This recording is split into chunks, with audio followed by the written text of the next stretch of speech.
আজকে তোমাদের সাথে আবারও নিয়ে চলে এলাম একটা পার্সেল আনবক্সিংয়ের ভিডিও। কারণ তোমরা আমার পার্সেল আনবক্সিংয়ের ভিডিওতে এত ভালোবাসা দাও, এত কমেন্ট করো আর কমেন্টে লিঙ্ক চাও, আমার ভীষণই ভালো লাগে।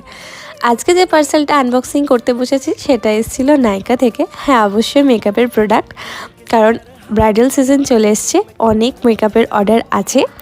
তার আগে দেখাই বিলটা, যেন আমি কত কিছু শপিং করেছি, এতটাই বড় ছিল এই বিল। হ্যাঁ, অবশ্যই 4,500 টাকার প্রোডাক্ট ছিল। এই যৎ সামান্য প্রোডাক্টেরই এত দাম, ভাবা যায়? আমি আস্তে আস্তে সবটাই ওপেন করছি তোমাদের সামনেই এবং দেখাচ্ছি আজকে আমি ঠিক নাইকা থেকে কি কিনলাম। প্রথমেই দেখাই আমার পছন্দের দুটো ব্র্যান্ড, সেটা হচ্ছে প্যাক এবং ফরএভার 52। প্যাকের ছিল দুটো ফাউন্ডেশন, একটা ডার্ক এবং একটা ফেয়ার।